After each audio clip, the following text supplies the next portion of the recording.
मर जाएंगे, इस्लाम जिंदा है और इस्लाम जिंदा रहेगा। ये है पीडीपी और नेशनल कॉन्फ्रेंस के पूर्व एमएलए। इनका जहरीला भाषण सुना आपने?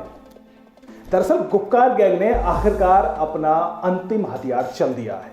चारों तरफ से कोई समर्थन ना मिलने के बाद जिस तरीके से उन्होंने आर्टिकल 370 की वापसी की बात की, आर्टिकल 35A की वापसी की बात की, लेकिन कोई समर्थन नहीं मिला, तो आखिरकार थक हार कर अपना राजनीतिक अस्तित्व बचाने के लिए गुपकार गैंग के नेताओं ने अब अंतिम हथियार यानी पोलराइजेशन का, इस्लामिक वोटों का दांव खेल दिया है। दांव कैसे खेला है वो इस तरह के बयानों से आपको साफ दिखाई देता है। ला इलाहा इल्लल्लाह मोहम्मद रसूलुल्लाह पढ़ते रहेंगे और हम दुआ करेंगे तुम भी पढ़ो, ये तुम्हारे लिए बेहतर है। ये नहीं चलेगा। मोहम्मद अरबी सल्लल्लाहु अलैहि वसल्लम के गुलाम उनकी अजमत पे, उनकी मोहब्बतों में हर वक्त कुर्बान होने के लिए तैयार रहते हैं और हम भी रहेंगे और हमारा इस्लाम पूरी दुनिया में जिंदा रहेगा। ये दरअसल पूंछ की हवेली विधानसभा के विधायक रहे हैं, नाम है शाह मोहम्मद तांत्रे, पीडीपी के नेता हैं।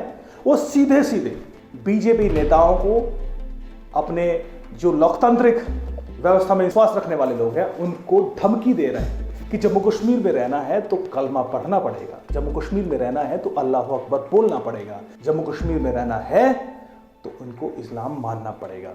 और सीधे सीधे मारने की धमकी दे रहे हैं, मटिया मेट करने की धमकी दे रहे हैं, सीधे सीधे धमकी दे रहे हैं कि उनका हाल नमरूद और फिरौन जैसा होगा। आप सुनिए। ये मैं सुन रहा था। मैं बड़े अदब के साथ राणा साहब को कहना चाहता हूँ, मैं इससे पहले भी एक जवाब दे चुका हूँ। मैं बड़े अदब के साथ कहना चाहता हूँ राणा साहब को कि जय श्री राम का नारे की इजाजत तो भगवत गीता आपको भी नहीं देती है।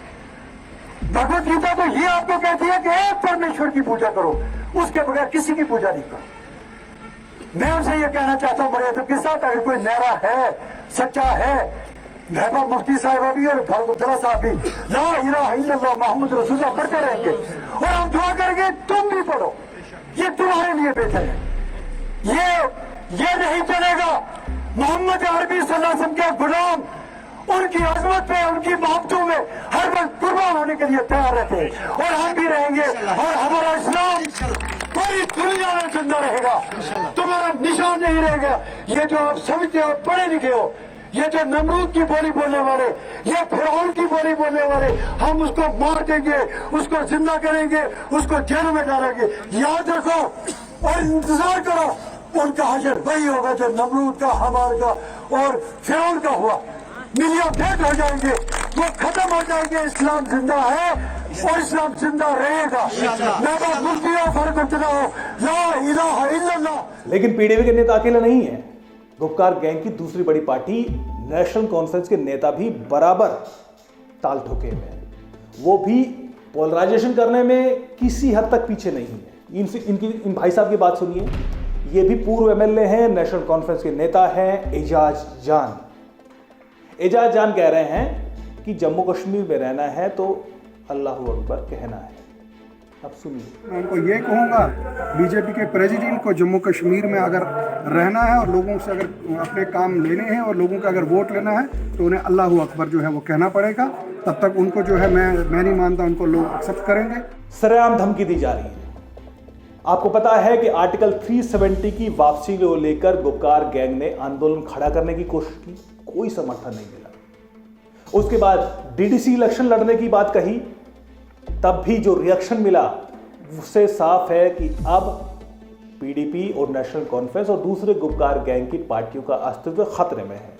ऐसे में अब अपनी राजनीतिक साख बचाने के लिए अंतिम दांव खेला जा रहा है पोलराइजेशन का।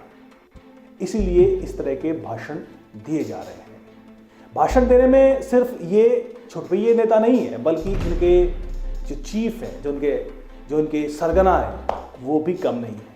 लगातार इस तरह का तासुर देने की, इस तरह का नैरेटिव खड़ा करने की कोशिश की जा रही है कि दरअसल जम्मू कश्मीर में मामला मुस्लिम वर्सेस हिंदू हो जाए।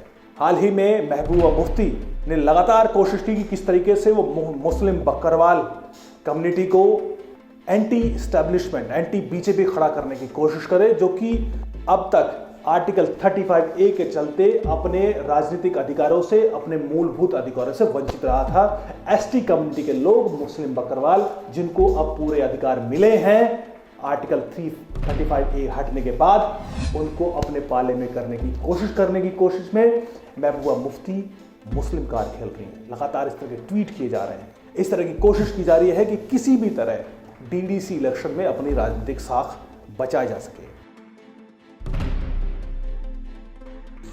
इनको खदेड़ा जा रहा है।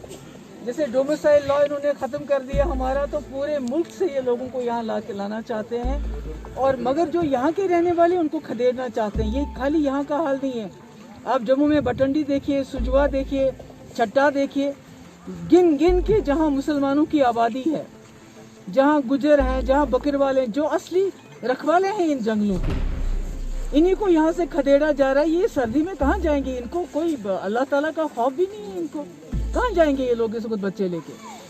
तो मुझे समझ नहीं आता है कि ये लोग, ये जो गुजर बकरवाल कम्युनिटी है, ये बहुत ही वफादार लोग हैं, बहुत ही अमन पसंद लोग हैं। मुझे लगता है इनको जानबूझ के मरकजी सरकार धकेल रही है कि ये इन्होंने आज तक किसी भी तशद्दुद में इन्होंने कभी भी पार्टिसिपेट नहीं किए। They have never opted for violence. इन्होंने हमेशा अमन को पकड़ा है। They have always opted for piece. But I think कि इनको ज़बरदस्ती धकेला जा रहा है कि ये कोई सख्त कदम उठाने के लिए मजबूर ना हो जाएं।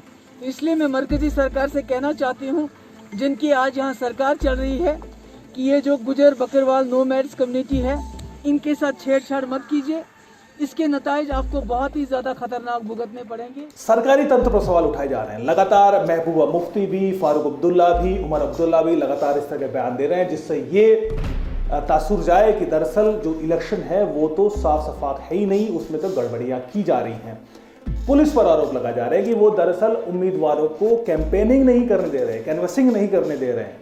लेकिन एक मामले में श्रीनगर पुलिस ने जोरदार जवाब पीडीपी को दिया, महबूबा मुफ्ती को दिया। उन्होंने बताया कि दरअसल महबूबा मुफ्ती ने कहा कि रऊफ भट्ट पीडीपी के नेता हैं, उनको पुलिस ने थाने में बुलाया और उनको समन किया, उनको जबरदस्ती थाने में बैठाने के लिए कोशिश की जा रही है, जिसका जोरदार जवाब दिया श्रीनगर पुलिस ने। उन्होंने कहा कि दरअसल इलेक्शंस के दौरान जो भी, जिनका भी संबंध आतंकी संगठनों से रहा है, उनकी प्रोफाइलिंग की जाती है, प्रोफाइल अपडेट किया जाता है, लिहाजा उसी प्रक्रिया में रऊफ भट्ट को बुलाया गया था।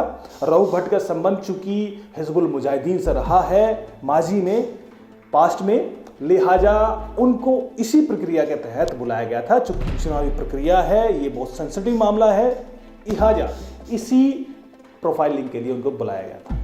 लेकिन इसको भी तूल देने की कोशिश में पीडीपी और नेशनल कॉन्फ्रेंस के नेता लगे हैं। ये कोशिश है, साफ है कि गुपकार गैंग के नेताओं में, मुफ्ती परिवार में, अब्दुल्ला परिवार में जबरदस्त बेचैनी है। बेचैनी इस बात की, आर्टिकल 35A और आर्टिकल 370 हटने का विरोध भी कर रहे हैं।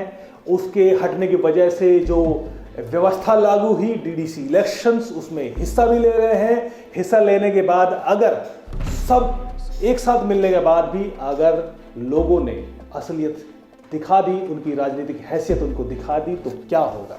बेचैनी साफ है, बेचैनी बयानों में देखी जा सकती है, लेकिन ये जनता है, ये पब्लिक है, सब जानती है।